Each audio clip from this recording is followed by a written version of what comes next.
So thus we come to the end of the session on grammar. So this is the last session wherein we sort of conclude it all with some general remarks on Indian English and words and phrases that we use, some commonly misspelled words, some easily confusing words and all that. So the first slide I've used here is actually, there is an example called out of station. Okay, out of station is a very popular term in Indian English to say that you are not in town. Okay, but actually it should be out of town. Okay, I was out of town. But normally people say, oh, what happened to you? Nothing. I was out of station. Okay, that sounds like a train or a bus. You move out of the station. Okay, that should be out of town. So there are a number of phrases like these which are commonly found in Indian English, which should be avoided if possible. Okay, like for example, I've given a table there. Instead of saying today morning, oh, today morning I woke up with a headache. Okay, you can easily say this morning. Okay, and then yesterday night, instead of yesterday night, we can say last night. That is more like, that's more like English. And where do you stay? Okay, where do you live?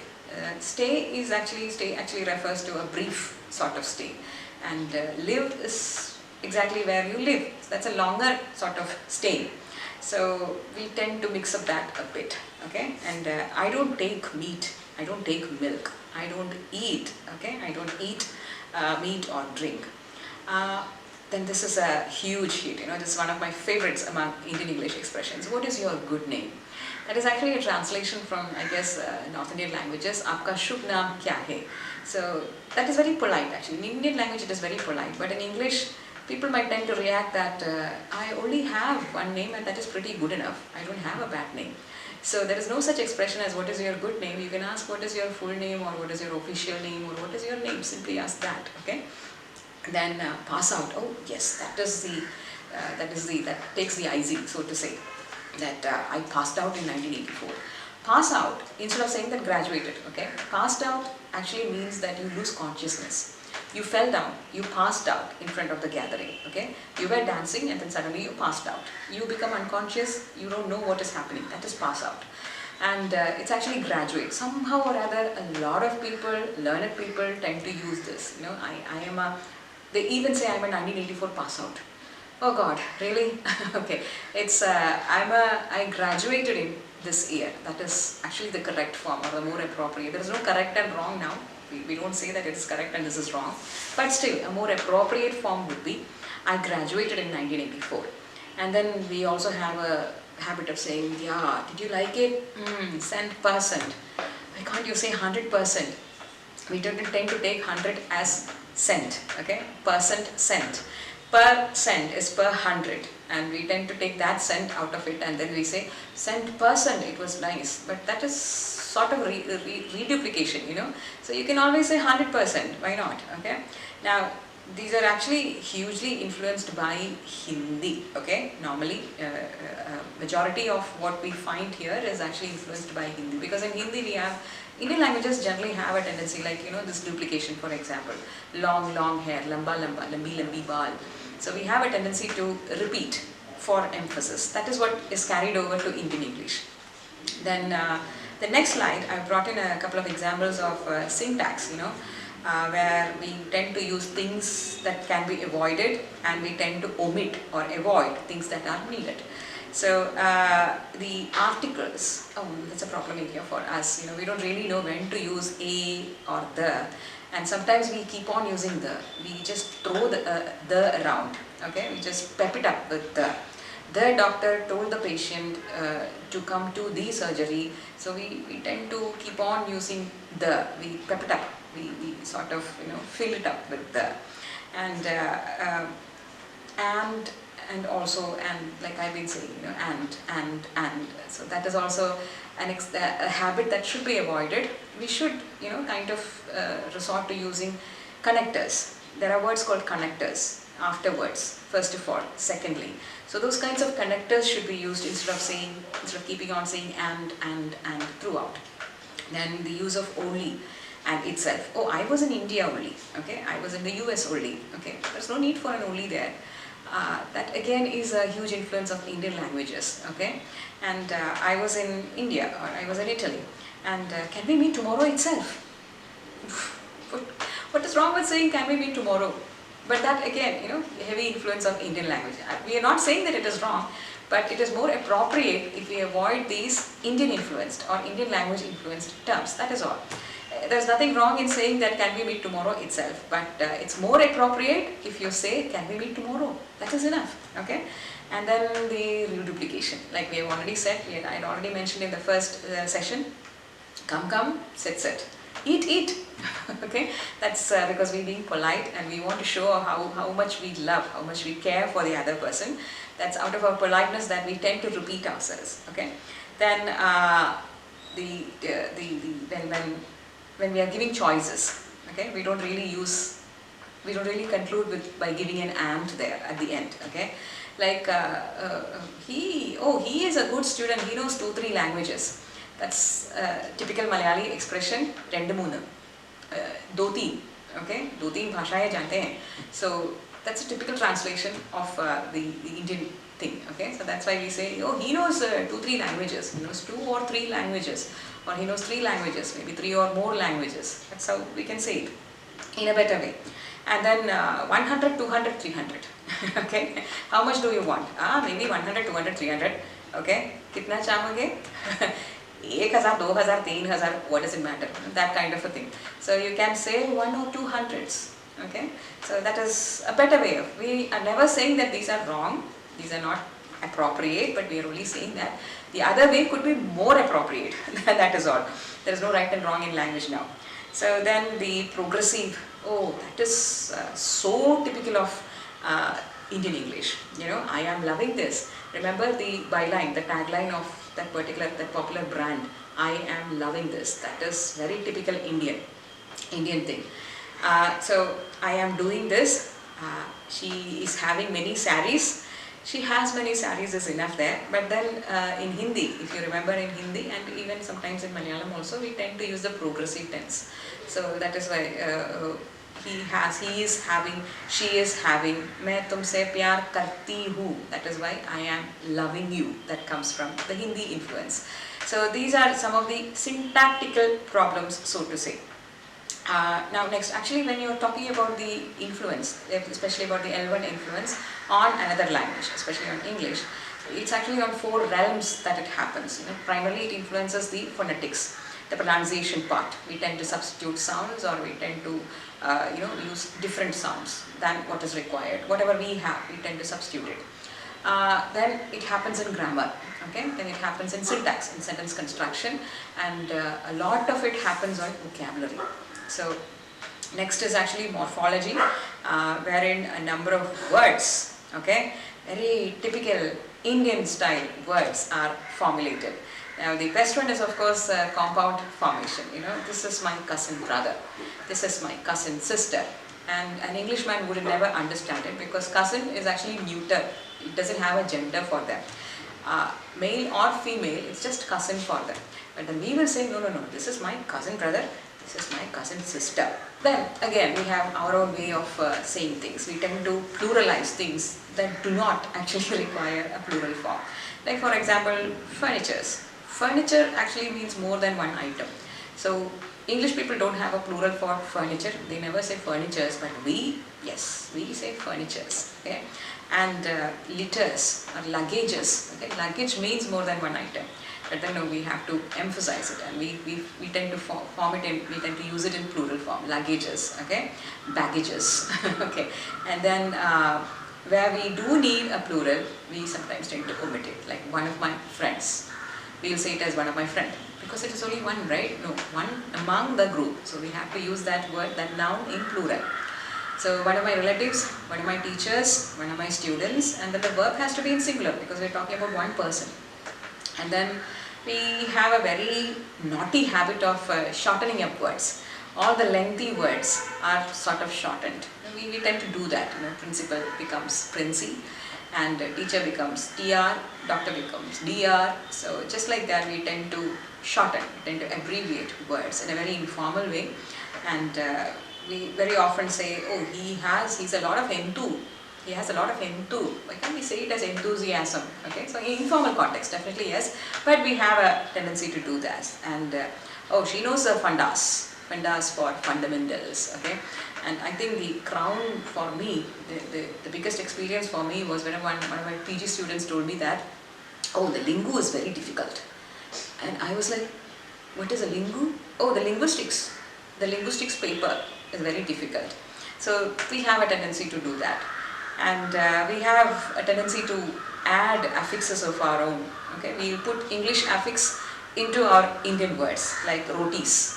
Okay, rotis, then maskafai. Okay, or we also say this is unsahikable in Malayalam. Okay, so sahikya is Malayalam word, and we put the affixes un and ble, okay, into it, and we have a word called unsahikable in Malayalam. And other words like Gudaism and Upanishadik. Okay, so these are some of the examples of word formations. Okay, then, like we have already mentioned, it might sound like a repetition, like batchmate, for example, but there are a couple of words that I wanted to highlight. That's why I used that slide. Okay, batchmate. We don't talk about classmates, but we talk about batchmates. Okay, to indicate that somebody was in the same school year around us, with us. And then cousin brother, cousin sister, and then the best part, co-brother. Okay, co-brother or co-sister. And sometimes that is even abbreviated. I think we even have a movie called Cobra to indicate co-brother. Okay, so co-brother is actually wife's sister's husband, which is essentially a brother-in-law for the English-speaking people. But we tend to use it as co-brother to distinguish that person from the original brother-in-law. So that's a very Indian, 100% or cent% Indian coinage. And then the way to describe a person who is engaged to, okay, it's actually fiance or fiancée for them, but for us it's a would-be. Oh, she's the would-be of him, okay, of my friend. Ramesh's would-be was telling me, okay, would-be is the fiance or fiancée, okay. Then prepone, we have already discussed, the opposite of postpone. Actually, it's advanced. The meeting was advanced or the flight was advanced. The schedule was advanced, but we say it was preponed. We somehow tend to use logic there and tend to form a new word there.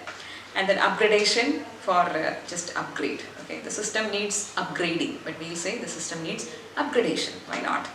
Okay, and then of course in numbers, in figures we say lakh. Okay, lakh for 100,000 and crore for 10 million. Okay, and sometimes we use damn and terrific as intensifiers. Oh, that's a damn good movie. Okay, he's a damn good player. But I don't think that is very Indian English, though they have given it as an example for Indian English. I think that is commonly used in other forms of English also. So I guess after that we can move on to some polite and impolite forms of conversation, so which might be helpful for you when you're using it in real life. So Indian languages, Malayalam especially, a lot of people think that Malayalam is rather very direct, okay, and very abrupt, so to say, slightly prosaic perhaps. That is what many people have observed. So we will say that I want another hamburger, and then if we say, shh, be polite, what is wrong with that? I just said I want another hamburger. So what is wrong in that? But a polite person, you're supposed to say, as a polite person, you're supposed to say, excuse me, I'd like to have another hamburger. Okay, so that is the polite and impolite form of things. And yeah, in informal context, we always say when friends are talking and you say, oh, that movie, that is stupid movie, that is rubbish movie. And then the other person who is a huge fan of that particular star will say, what? How dare you say that? Okay, what? So instead of saying, can you repeat it? We always say, what? Very abrupt, very brief, very direct. What? Okay. So you're supposed to say, I'm sorry, I didn't get that. Could you repeat that, please? Okay. Then, of course, if somebody is arguing with somebody else, you will never say that you might be right, but I think I am more right. Okay. You will never say that, but you will just simply say, you are wrong. You are wrong. That's it. Okay. No paraphernalia, no softening it up. You just say that you are wrong instead of saying that I think you might be wrong there, or I think you might be mistaken there. Okay, then if somebody is in a house and you want to use the restroom, the bathroom, then that person might easily get up and say, bathroom? Okay, that's how they normally say it. I've had people say that, okay. I've seen people say that. You are supposed to say, excuse me, could you tell me where the bathroom is, or excuse me, can I use the bathroom or the restroom for a moment, okay? And very often I have been told, and I have told my kids also, do this now, do this today, okay? Instead of saying, it would be great if you could do this today. When somebody comes to your door, the doorbell has been rung, and you open up the door and you see a stranger there, and then you don't ask, may I know your name? It's a very abrupt, who are you? Who are you? Okay, what do you want? That kind of an abruptness is there. So a very polite person will ask, may I ask your name, or could I ask your name, that kind of a thing. But of course that politeness happens in a very formal context. Always remember that. In informal context, all these things can happen, no problem. Nobody will feel bad about it. And then, can I have your pen? It's actually could. Always could is actually more polite than can. And might is more polite than may. That there is somehow there's a subtle feeling that if you use could I join you is more polite than can I join you. Could I come with you is more polite than, is considered to be more polite than can I come with you. And can I say something? Can I just say something here, please? Okay, but it's always in a polite circle, in a formal context, you're always supposed to say excuse me in the beginning. Okay, you're interrupting someone, but then you interrupt that person very politely, and then you say things in a very nice and polite manner. Then I thought we'll look at some of the words that are commonly misspelled also. There are certain words that are confusing in their spelling. For example, IE or EI is a very common area of concern when people are writing English. Okay, receive, recede. Okay, where is it IE or EI?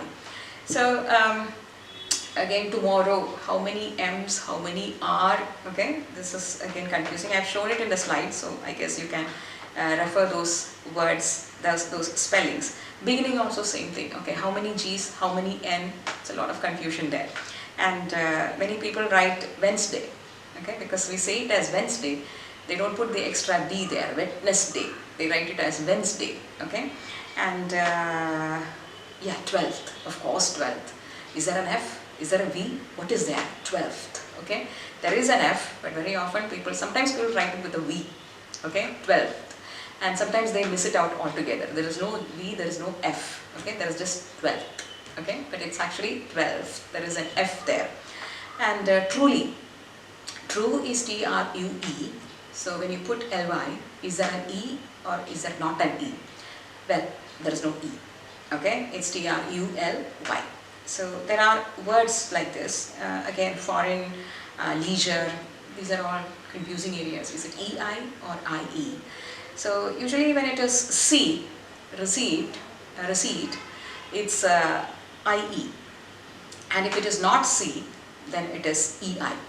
That is sort of a norm that you can keep in mind when you are writing things. Okay.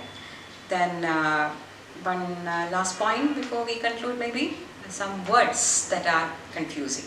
So we thought we'll conclude with short discussion on words that are easily confused. That's another problem area for Indian speakers of English. Like, do we say especially or specially? Is there a difference in meaning between especially and specially? Well, actually there is. Okay, especially means particularly for this particular person, and specially means for a purpose, for a particular purpose. So there is a slight difference in meaning. Again, another couple of words. Okay, a couple of words, a pair of words that are easily confused is farther, F-A-R-T-H-E-R, and further, F-U-R-T-H-E-R. So that is actually, one is about distance, how much farther, how many kilometers more, okay, how many meters more, how many miles more, how much farther. And the other is further, okay, he slipped down further, that shows a sort of a degree, okay. So he fell down further, he slipped down further down, okay, it went further below, it went further up, okay, so that shows a type of a degree. And older and elder. This is my older brother or this is my elder brother, okay. So older actually is comparing ages, it is my older brother, but he is elder to me, okay. This brother of mine is elder to me. And altogether and all together, a very commonly found problem. In almost all answer papers we come across the spelling problem, and after a while we also get confused which is the right one. So one L, one word altogether means completely, in total. So altogether this is what is going to happen. Altogether, the class is going to win. Okay, altogether, one word, A-L-T. Altogether, one word, 1L. But all together, 2L, two words. Okay, that means all in one place. So all the furniture, all together, this looks very neat. Okay, all together, it looks very tidy. And then beside and besides. Okay, beside, of course, you know, it's a sort of a preposition wherein you say next to. Oh, the building is next to. The building is beside the bank. Okay, beside the chair. That is placed beside the bed. But besides is in addition to. Okay, so if you say the building is besides the bank, then in addition to the bank there is a building. Okay, and if the building is beside the bank, the building is next to the bank. And again, there is another problem with stationery. A-R-Y and E-R-Y. Okay, one is actually the opposite of dynamic, something that remains still, stationary. The other is where you buy all these stuff, paper, pen and all that stuff. Okay, and again, you know, people tend to say, can I have a rubber? Do you have a rubber? Okay, for eraser. So these are certain terms, certain expressions that would be helpful for you to make your language better, to improve your language and use it more in a more effective manner. Okay, so I guess we come to an end in our short journey on grammar and the pitfalls that you can possibly avoid to become a better communicator, to become a better speaker, better user of English. So thank you, danke, merci.